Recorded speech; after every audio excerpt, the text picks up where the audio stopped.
quickly Kilroy goes off the shelf on playing the other side?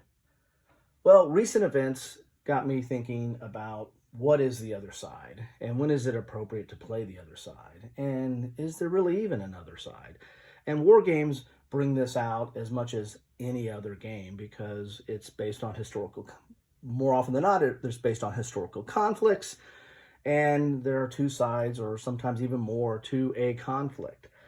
So when thinking about the other side, there's three concepts that kind of came to me to kind of help frame this issue. And that is perspective, time, and purpose. And when you're looking at perspective, depending upon, your background or your ancestry or your affiliations, you might have a different perspective on the conflicts. If you're, from Germany or have a German background or Japanese, you're going to have a different perspective on, World War I and World War II and, the Russo-Japanese War. You're just going to have a different perspective on that. And so perspective does kind of help frame and how we look at playing these games and who is the other side. There's also the old adage of the victor writes the history, and that comes into play as well, because sometimes our impressions of history and also our learnings through war games is shaped by how that is portrayed, or shaped by who is the perceived victor in some of those conflicts. The next element is time, and with the passage of time, sometimes the conflicts become more amenable or more playable, or not as controversial. I don't think anybody is disputing or fighting over if Genghis Khan was a good guy or a bad guy or the other side, or if Alexander the Great was a good guy or a bad guy or the other side. We're really kind of far removed from that, and we can look at history and see how history plays out in those elements.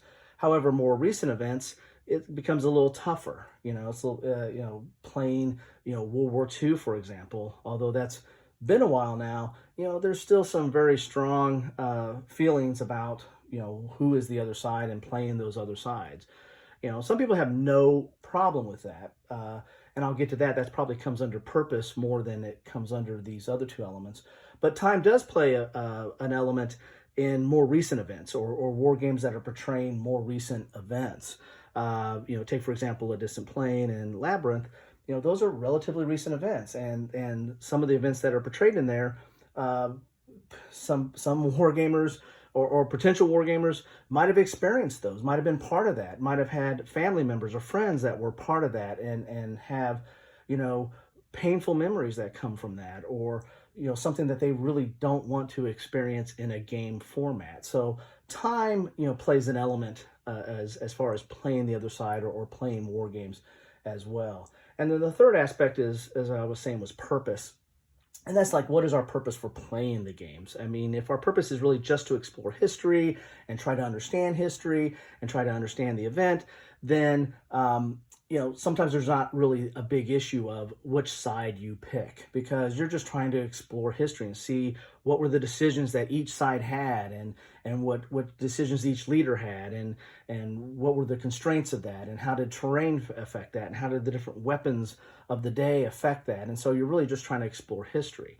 If your purpose is to win, that you're really playing this as a game and you want to win, well, there could be some more conflict there. But still, I mean, it is a game, and you're just trying to play under the rules of the game and trying to win that game.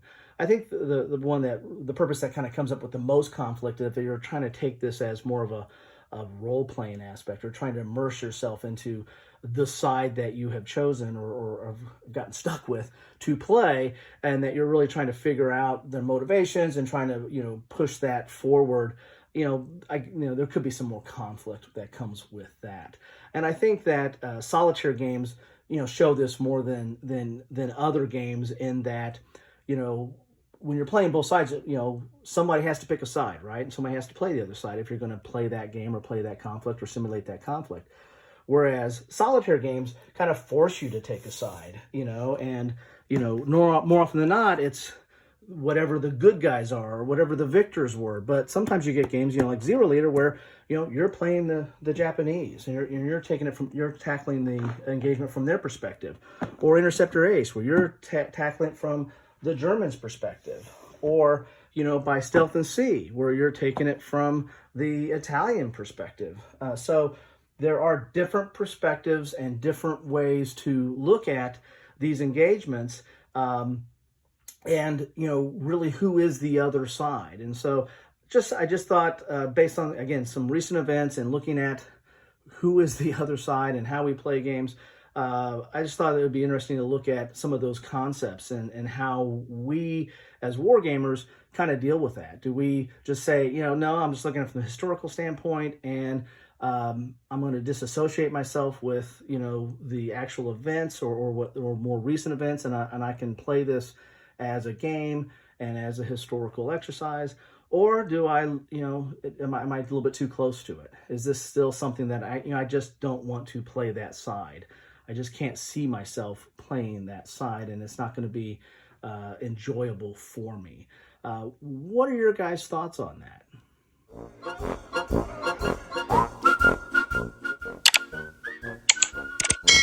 Thanks for watching.